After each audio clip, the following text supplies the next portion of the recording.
This is the final lecture on the motion of particles under simple harmonic motion, and what we are going to do in this lecture is forced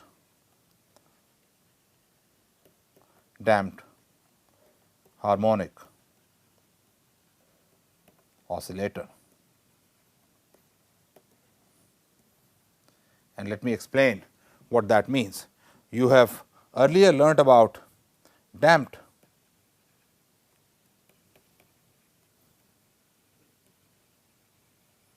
harmonic oscillator, and that was described by an equation x double dot plus b x dot plus k x equal to 0, which translated to x double dot plus gamma x dot plus omega 0 square x equals to 0.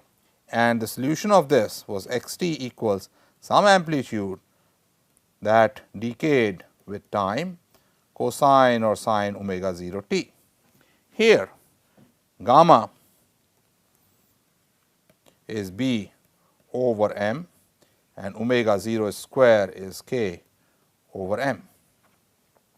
So, what happens in this oscillator is as time progresses, its amplitude keeps going down, and a general solution as a function of time, if shown graphically, looks something like this. So, this is x t, it goes down with time exponentially. This is kind of this is exponentially going down. This green curve is e raised to minus gamma by 2 t, and inside there are oscillations of omega 0. So, this is damped harmonic oscillator. You also learnt about forced free oscillator, or what I will call is forced undamped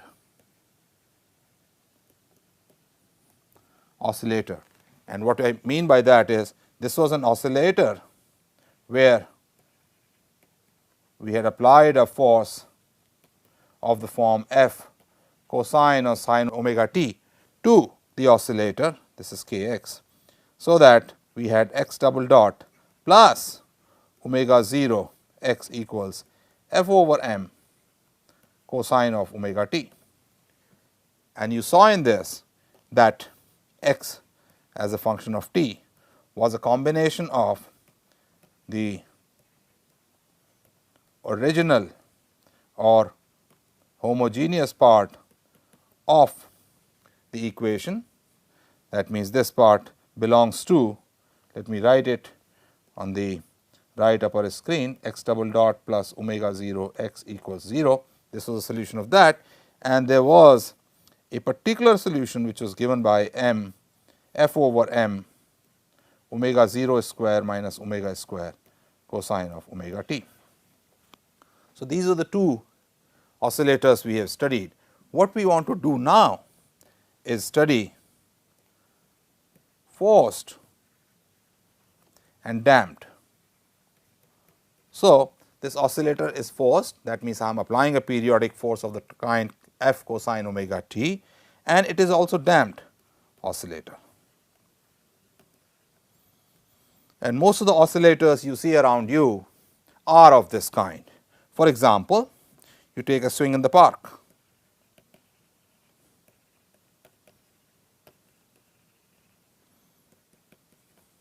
or the pendulum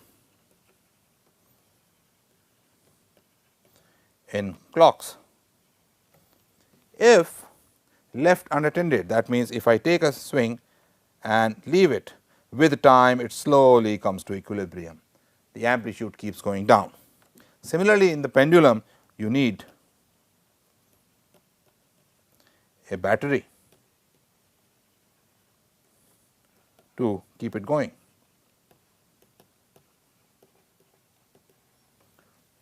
And the battery is needed because of the damping, the energy keeps going down, as we just saw, the amplitude keeps going down, and to compensate this loss, I have to supply energy from the outside. Swing in the park, you always push it, every time you push it, and therefore, that makes it maintain its amplitude.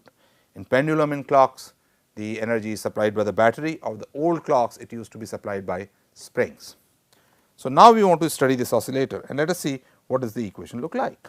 So, again if I write the equation, there is a mass which is accelerating and it is going under the force minus Bx dot, that is there is a force which is drag force acting against its velocity minus the restoring force and plus I have applied a force F cosine of omega t. Omega is not equal to omega 0. By now you understand what omega 0 is. And this equation can be transformed to x double dot plus gamma x dot plus omega 0 x equals F cosine of omega t. That is the equation for forced damped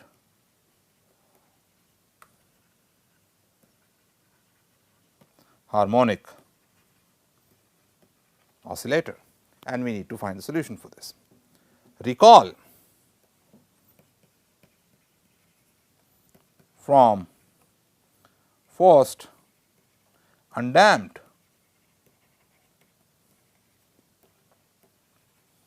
oscillator that the motion was a combination of two different frequencies. One was omega 0 and omega, that is the natural frequency of the oscillator and the frequency with which we are applying the force. And at omega equals omega 0, the amplitude of the oscillator grows linearly with time, right. So, if the frequency of the applied force becomes the same as the natural frequency of the oscillator, then the amplitude grows with time linearly and finally becoming very large, and this is known as resonance. Can something similar happen in damped harmonic oscillator when they are forced? Does it still happen that the motion is a combination of two different frequencies, one a natural frequency and one the frequency with which the force is varying, and two, does the amplitude go to infinity? So, this is what we are going to explore in this lecture. Again, all the answers are given by solving the equation. So, the answers are provided by solving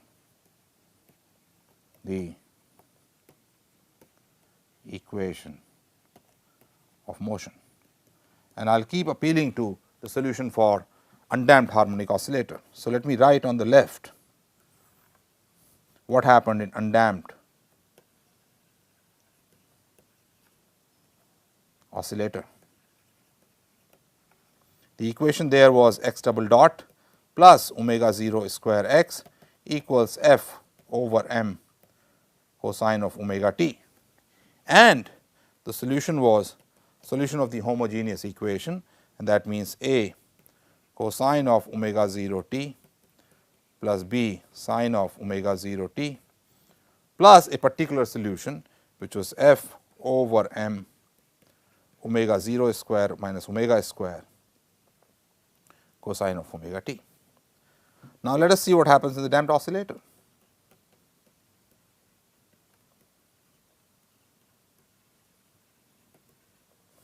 In a damped oscillator, the equation is x double dot plus gamma x dot plus omega 0 square x equals F over m cosine of omega t. And as is the case in undamped oscillator, the solution is a combination or mathematically the correct term is superposition of two different solutions.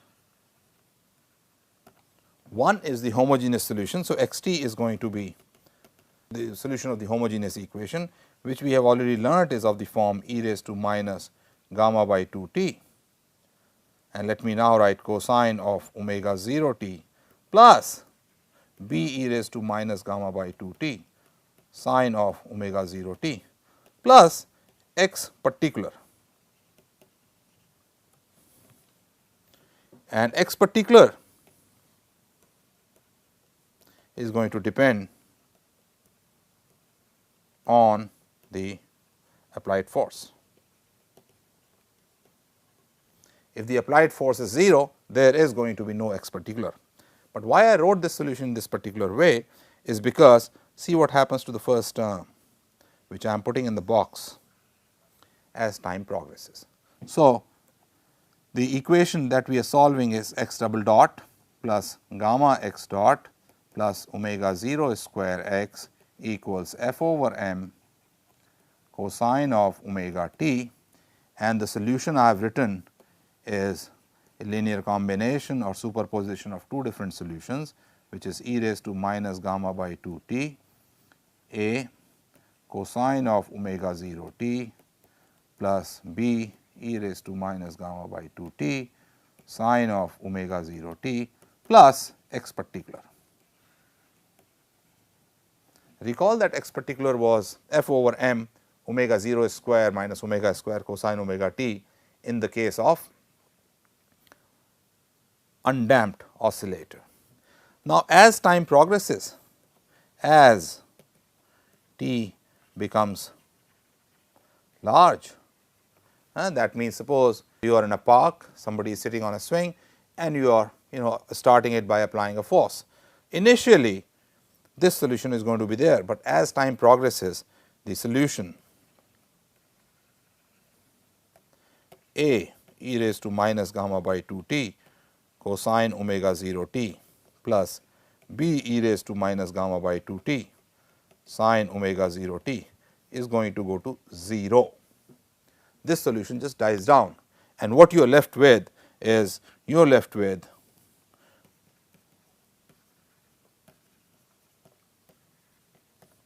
x particular t equals the solution x t.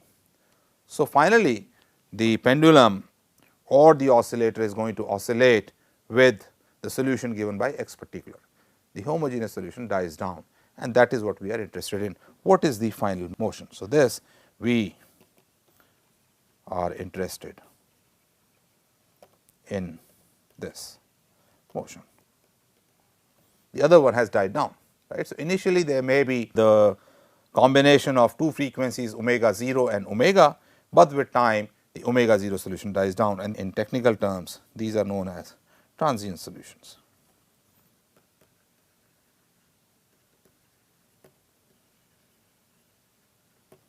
Right. These are transient, that means they come for some time and then they die down, all right, and this is what is known as steady state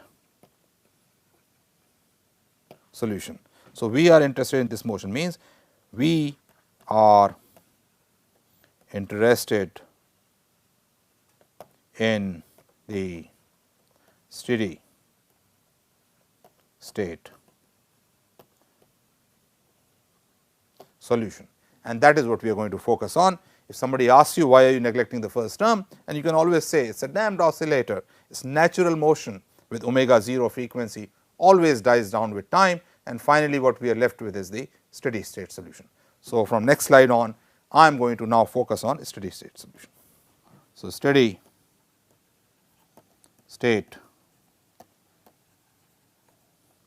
solution for a forced damped harmonic oscillator. And by that what we mean is that the solution, so let us understand that the solution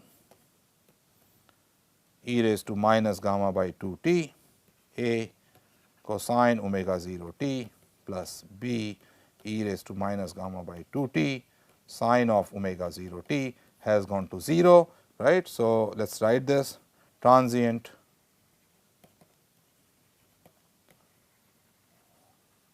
solutions have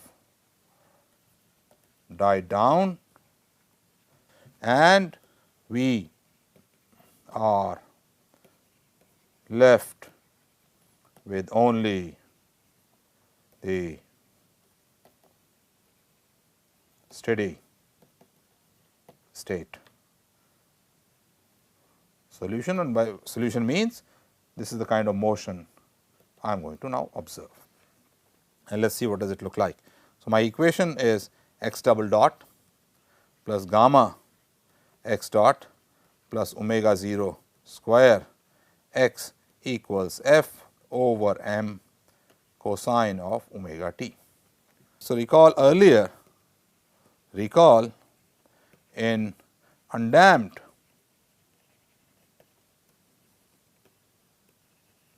oscillator what I had done, where the equation was x double dot plus omega 0 square x equals f over m cosine omega t, we had assumed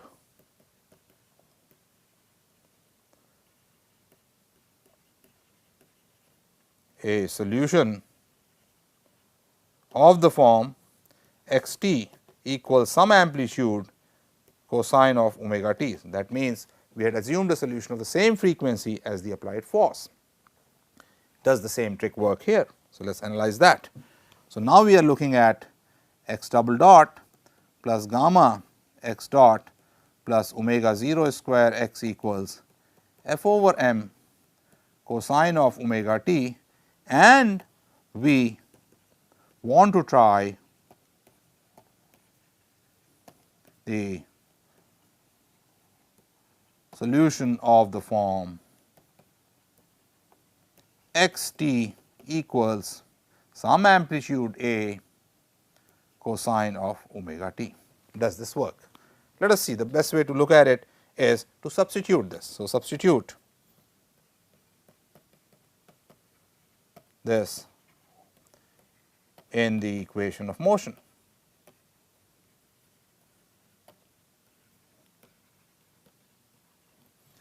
So, x double dot or x dot t is minus omega a sine omega t, x double dot t is minus omega square a cosine of omega t, and we substitute this in the equation. I get minus omega square a cosine omega t plus gamma times minus omega a sine of omega t plus omega 0 square cosine of omega t equals f over m cosine of omega t. So, left hand side contains both cosine omega t and sine omega t. On the other hand, right hand side contains only cosine omega t. So, this equation cannot be satisfied with this kind of solution. What do we do? Let us see that. So, I started with x double dot plus gamma x dot plus omega 0 square x equals f over m cosine of omega t, and when I took the solution x t equals a cosine of omega t, I got on the left hand side terms containing both cosine omega t and sine omega t, On the other hand, right hand side has only cosine of omega t. So, what the best trick is to generate some terms that will also give you more sin omega t on the left hand side, so that I can cancel this term. So, what we do now is therefore, take the solution, take x t of the form a cosine of omega t plus b sin of omega t. What we will hope to do with this is that on the left hand side, I will equate the terms that appear with cosine omega t to the right hand side equals f over m, and those containing sin omega t I will equate to 0. So, let us do that. So, x dot t is going to be minus omega a sin of omega t plus omega b cosine of omega t, and x double dot t is going to be minus omega square a cosine of omega t minus omega square b sin of omega t. And when we substitute that in the equation, I am going to get minus omega square a plus omega b plus omega 0 square a cosine of omega t, and for the sin omega t terms I am going to get minus omega square b minus omega a plus omega naught square b sin of omega t. These two terms are to be added, and this together added together should be equal to f over m cosine of omega t. Now, you see I have two variables a and b, and I will get two equations. By equating the terms of cosine omega t, I get one equation which says that a combination of a and b equals f over m, and from the second equation I get a combination of a and b equals 0. So, let us do that now. So, I am getting minus omega square a plus omega, let us see, there should be a gamma also somewhere, because I missed that. So, let me correct that. The term with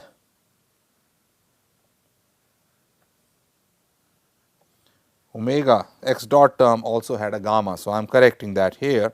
So, there is a gamma term. So, minus omega square a plus gamma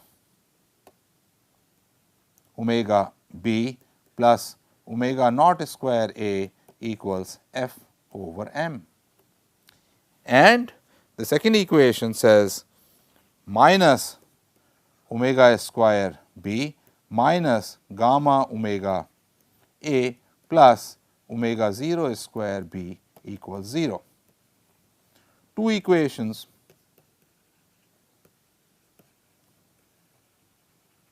and two unknowns. So, now I can solve them from the second equation. So, let me label them. This is my second equation, this is my first equation. From the second equation, I get b equals gamma omega over omega naught square minus omega square a. And I substitute this in the first equation, right. So, substitute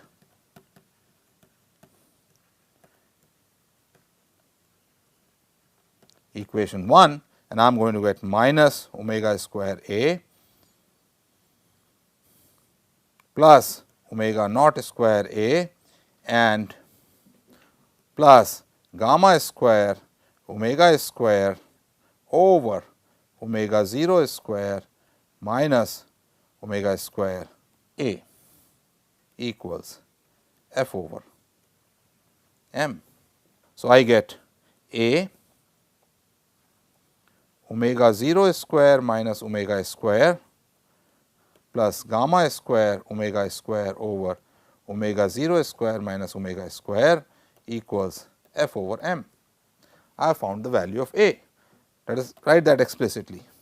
So, I get A equals omega 0 square minus omega square over omega 0 square minus omega square square plus gamma square omega square f over m. And what was B? This was my B. So, B was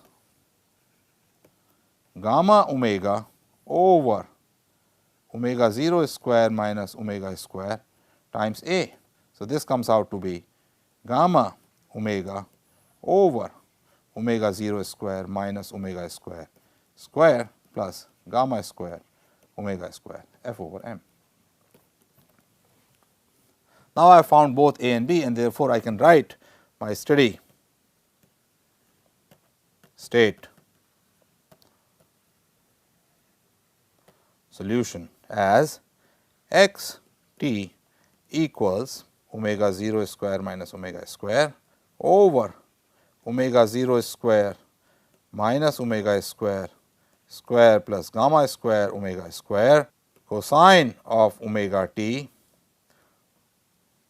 plus gamma omega over omega 0 square minus omega square plus gamma square omega square sine of omega t, and this whole thing is multiplied by f over m. That is my steady state solution. So, it contains both cosine omega t and sine omega t. The question that we now ask is, what is the amplitude of this motion and how does it look compared to f cosine of omega t. Let us see that. I am again going to write this x t is omega 0 square minus omega square divided by omega 0 square minus omega square plus gamma square omega square f over m cosine of omega t plus gamma omega over omega 0 square minus omega square plus gamma square omega square f over m sine of omega t. So, I know this motion is periodic. Let us observe that, right. Number 1, x t is periodic, and it is periodic with the same frequency, that is omega as the frequency of the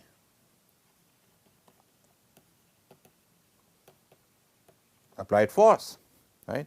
However, it contains both cosine omega t and sine omega t terms. So, it cannot be right on top of f. Let me explain what does that mean. So, if I were to plot f t versus time, it will look like a cosine omega t curve, right. So, this is f t, this is time, and f t looks like this. On the other hand, the steady state solution has both cosine omega t and sine omega t, and therefore, is going to look different, although same frequency, but it is going to be shifted with respect to this. So, this is my x t. How exactly it is shifted? What is the amplitude? That is what we are going to find next. So, to find the amplitude of motion, and I am going to introduce one more term, the phase of motion, that means phase with respect to the applied force, how much it is shifted with respect to applied force. We do the following trick. We have x t equals omega 0 square minus omega square over omega 0 square minus omega square square plus gamma square omega square f over m cosine of omega t plus gamma omega over omega 0 square minus omega square square plus gamma square omega square f over m sine of omega t. I want to write again in terms of cosine omega t, so that I see how much it is shifted with respect to cosine omega t curve. So, I am going to write omega 0 square minus omega square over omega 0 square minus omega square square plus gamma square omega square as 1 over square root of omega 0 square minus omega square square plus gamma square omega square times omega 0 square minus omega square over square root of omega 0 square minus omega square square plus gamma square omega square. Let me put this in brackets, and I am going to write gamma omega over omega 0 square minus omega square square plus gamma square omega square as 1 over, again this square root of this quantity, omega 0 square minus omega square square plus gamma square omega square in the brackets gamma omega over square root of omega 0 square minus omega square square plus gamma square omega square. Notice that the quantities in brackets, if I call this C1 and call this C2, notice that C1 magnitude is less than equal to 1, C2 magnitude is less than equal to 1, and C1 square plus C2 square is equal to 1. Right. So, I have C1 equals omega 0 square minus omega square over square root of omega 0 square minus omega square square plus gamma square omega square. Its modulus is less than equal to 1, and therefore, I am going to call C1 equals cosine of some phase phi.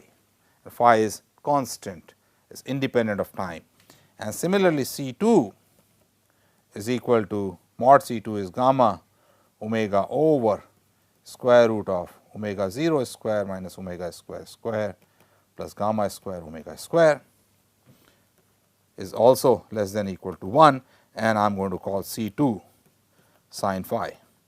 And I am justified in doing that because I have, as I pointed out in the previous slide, C1 square plus C2 square equals 1, that you can check very easily.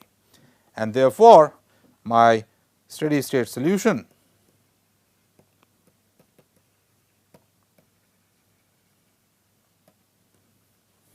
is x t equals f over m square root of omega 0 square minus omega square square plus gamma square omega square cosine of omega t cosine of phi plus sine of omega t sine of phi,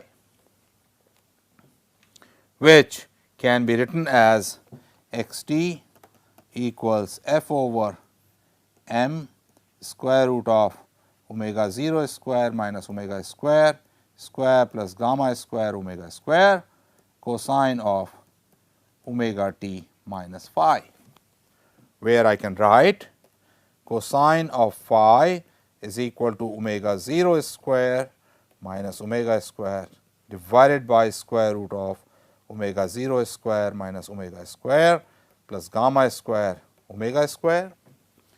Sine of phi is equal to gamma omega over square root of omega 0 square minus omega square square plus gamma square omega square. Sometimes this is also written in terms of tangent of phi. tangent of phi is equal to gamma omega over omega 0 square minus omega square. But what is more important is that the steady state solution, the state solution lags behind the applied force. What does that mean? If applied force reaches certain value, say its maximum value at some time t, x would reach that value slightly later, because it is in omega t minus phi is catches up slightly later, right. So, it is lagging behind. That means, so if we were to plot f t versus t, this is t, this is f t, it follows a cosine curve.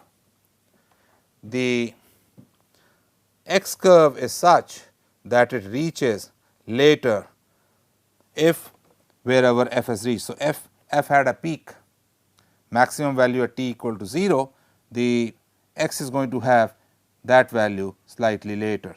So, that will start slightly later. So, it will be shifted. Although I have shown the amplitude roughly the same, the amplitude is going to be different. So, let me show you a slightly different amplitude. It is going to be something like, it will start maximum from here and then it is constantly shifted. So, this is like x t. It still has that cosine omega t behavior, but wherever f reaches, so f reaches a 0 value at this point, the x will reach here slightly later. Let me erase the red curve now, just to erase this, to remove the confusion. So, it lags behind, and this difference is phi divided by omega. So, it lags behind.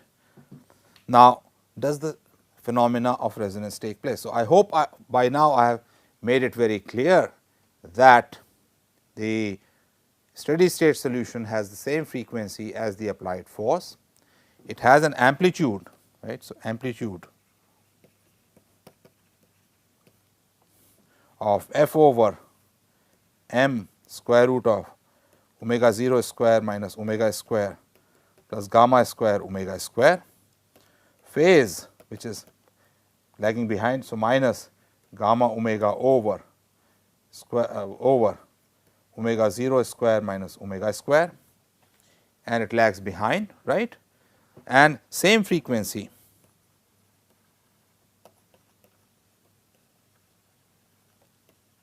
as the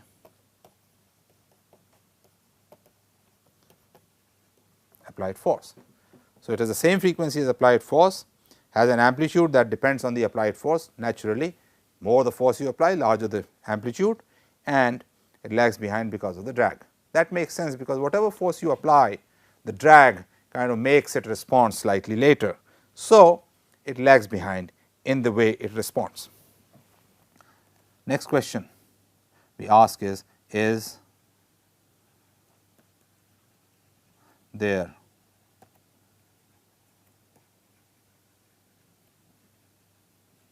resonance? So, the question we are asking is there a resonance? What does that mean? Does the amplitude go to a very large value for certain applied frequency? So, let us look at that. The amplitude in a steady state motion is given by f over m square root of omega 0 square minus omega square square plus gamma square omega square. It does appear that it will go to a very large value, right, for certain omega, because if omega 0 square minus omega square goes to a smaller and smaller value, the amplitude goes up. So, let us find that out. That we can find out by writing d by d omega equal to 0. that gives me maximum or minimum. In this case it is going to be maximum, and you can check that by taking the second derivative, and this is going to come out. So, dA by d omega is going to come out to be f over m is always there, 1/2 1 over omega 0 square minus omega square square plus gamma square omega square raised to 3/2, and on the top I am going to get times 2 omega 0 square minus omega square times minus 2 omega plus 2 gamma square omega. That is the numerator, divided by 1 if you like, and there is a minus sign, but we do not bother about that because this whole thing is to be made to be 0. And what that means is I am going to get 2 omega 0 square minus omega square times minus 2 omega plus 2 gamma square omega equal to 0, and that gives me the frequency omega at which the amplitude goes to a very large value. So, this gives me omega 0 square minus omega square minus 2 is equal to minus gamma square, or omega 0 square minus omega square equals gamma square by 2, omega square equals omega 0 square minus gamma square by 2, omega is equal to, I can take omega 0 out, 1 minus gamma square over 2 omega 0 square raised to 1/2, and for gamma much less than omega 0, I can write omega is roughly equal to omega 0 1 minus gamma square by 4 omega 0 square, which is omega 0 minus gamma square by 4 omega 0. Again gamma is much less than omega 0, so this is roughly omega 0. So, the amplitude reaches a maximum at roughly omega equals omega 0. So, if I were to plot the amplitude as a function of frequency of applied force, and what does the amplitude look like? A omega is some constant f over m divided by square root of omega 0 minus omega square plus gamma square omega square. It looks like this. It reaches a maximum very close to here and then comes down. This is what it looks like. So, it reaches maximum near omega 0. So, this is the phenomena of resonance. What does that mean? That at, so this is the phenomena of resonance, that means at frequency omega very close to omega 0, the amplitude of steady state motion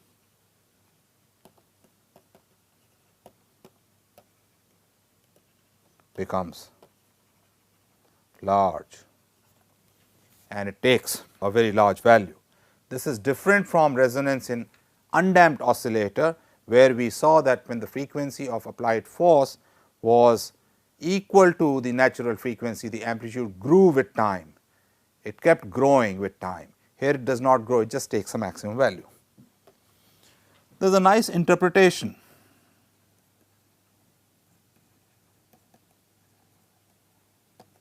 of resonance in terms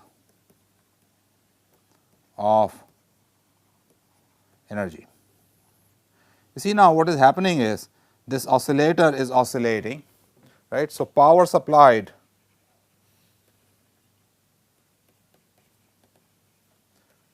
by the force is going to be equal to F times V, all right, F times V. Now, x t is equal to some amplitude which we have already written, cosine of omega t minus phi. So, V t, or the velocity of the oscillator, is going to be minus omega a sine of omega t minus phi. So, the power is going to be equal to f v, which is equal to minus omega a. F is f cosine of omega t times sine of omega t minus phi, which I can write as minus omega a f, and I can write this as cosine of omega t sine of omega t cosine of phi minus cosine of omega t square sine of phi. That is the power. So, the power is equal to minus omega a f cosine omega t sine omega t cosine phi minus cosine square omega t sine phi. So, average power per cycle is going to be equal to this power, which is varying with time, integrated over time from 0 to the time period and do 1 over t. So, this is going to be equal to minus omega a f integration 0 to t cosine of omega t sine of omega t dt times cosine of phi minus 0 to t cosine square omega t sine of phi dt and 1 over t, where t is 2 pi over omega. You can easily show that 0 to t cosine omega t sine omega t dt is 0, integration 1 over t cosine square omega t dt is 1/2, and therefore, average power per cycle is plus omega a f sine of phi divided by 2. The sine of phi I am going to call the power factor.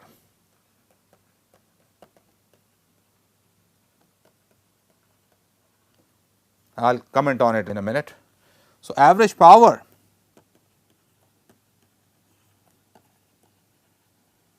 is some omega a f by 2 sine of phi, and the average power is going to be maximum. This will be maximum when sine phi is maximum, because there is nothing else that can vary. Omega is a constant, a is kind of constant, right. So, I can write this as average power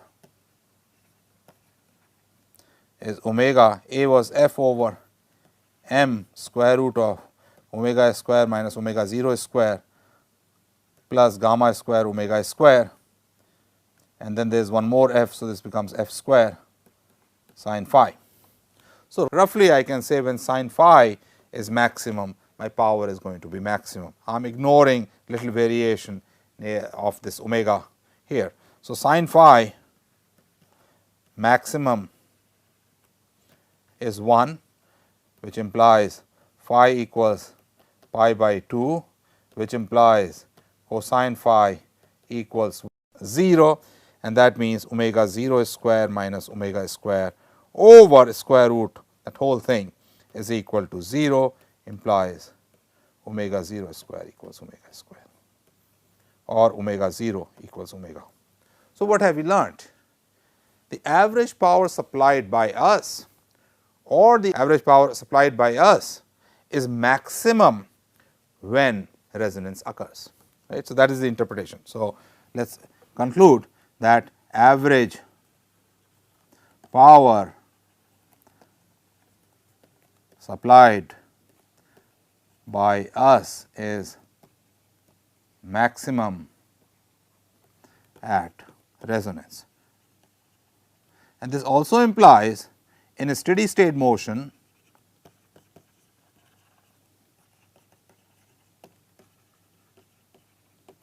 the power supplied is equal to power dissipated. And that makes perfect sense, because if power supplied is equal to power dissipated, the amplitude is not going to change. So, the two are equal. So, we also conclude that at resonance, power dissipated by the system is maximum. Mind you, I am making these statements ignoring that gamma omega or 1 over omega naught square minus omega square kind of dependence precisely. So, it is going to be near omega 0, but you get the idea that sin phi being maximum gives me maximum power loss, dissipation, or maximum power supplied by us. And I said earlier that I am going to interpret that sin phi, which is power factor, a place which you are going to learn in your 12th grade, where this damped, force damped oscillations occur,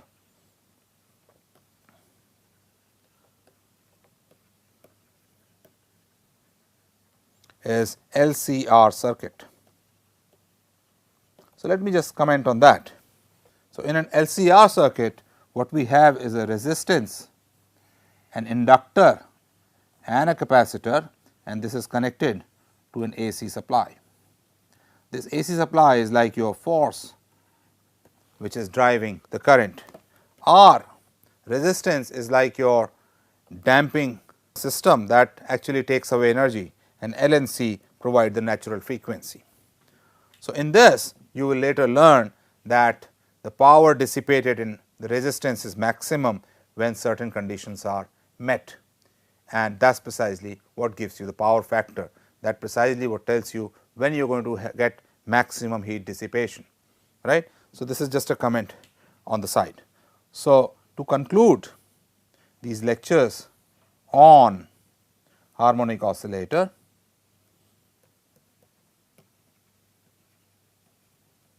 in these 5 lectures what we have done is we have learned about periodic motion in general, then we learned about simple harmonic motion, where the equation satisfied was mx double dot equals minus kx. That means there was a restoring force proportional to the displacement, and this gave solutions of the kind A cosine omega t plus B sin omega t, where omega equals the square root of k by m. Then we also learned about the phenomena of resonance in forced, undamped,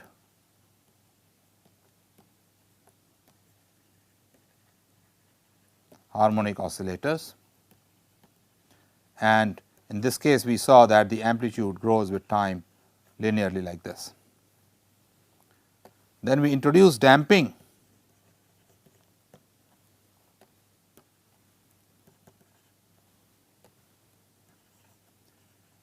into the system, and we learned about friction, how that affects the motion, and we also learned about velocity dependent damping. In the second case, we learned that x t is given as a e raised to minus gamma by 2 t, and then that oscillatory term cosine omega t plus b e raised to minus gamma by 2 t sin omega t. And finally, we learnt about forced damped harmonic oscillator in this lecture. From next lecture onwards, I am going to introduce the wave phenomena and see what waves do and how we can describe them.